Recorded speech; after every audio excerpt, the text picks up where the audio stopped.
Hey, everybody. Today we wanted to talk about a text conversation that you had yesterday. Something that we felt was like, oh yeah, this is why we're doing this.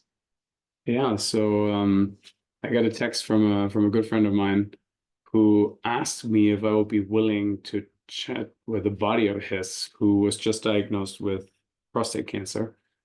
And I said, of course, yes. And we were kind of just creating a group chat, with between the three of us to get introduced to each other.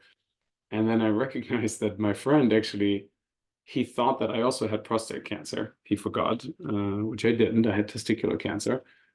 And so I wrote back to him just on the side saying, hey, just FYI, I'm still super happy you talked to your friend, but I didn't have prostate cancer. I had testicular cancer.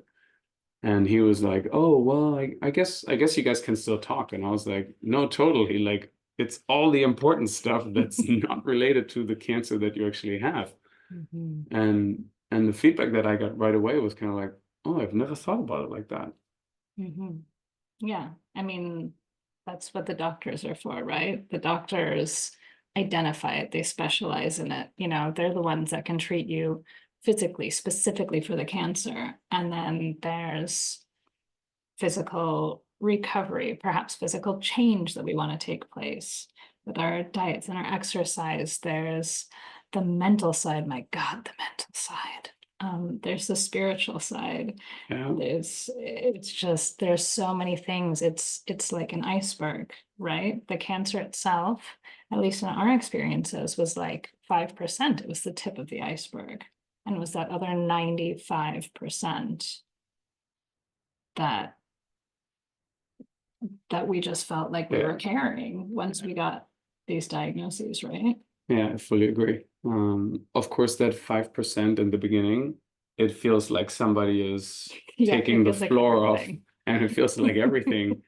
And so it makes sense that if you were just diagnosed recently, that it feels like, oh my God, this is Hmm. already too much and I Yeah. can't deal with it. And that's why you have the expert doctor, oncologist, probably specialized, maybe even within a subfield that is relevant to your cancer. And maybe you get a second opinion, but that's what they do. They take care of the cancer. They maybe give you an option, maybe not even really an option, and say, here, this is the way to go.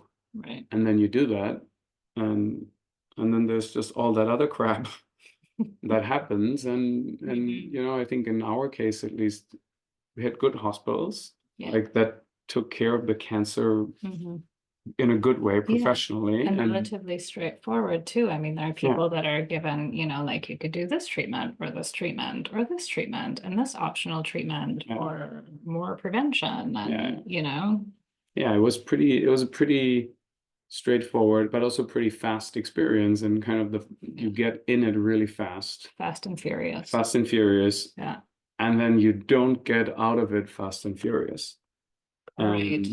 And I think that's probably where we're here, to just reflect on not only how to get in it, but how to get out of it in a way that, Yeah. might be challenging at times and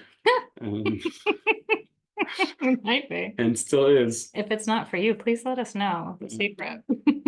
But anyway, so just getting back to the text message, um, yeah, this podcast is about helping you, maybe not specifically with your specific cancer, because that's what you have a doctor for, and that's what your spouse has a doctor for, and get a second opinion if you're not sure, if you're not fully trusting. Yeah, yeah. That's a good idea, Yeah, but you want to feel good about the yeah, hands that you're in yeah, to physically help you through that first step, yeah. or maybe many steps if that's the case, depending on where you are. But then what we are going to share here more of is all these other things, the other 90% of the iceberg. And yeah, looking forward to catching up soon.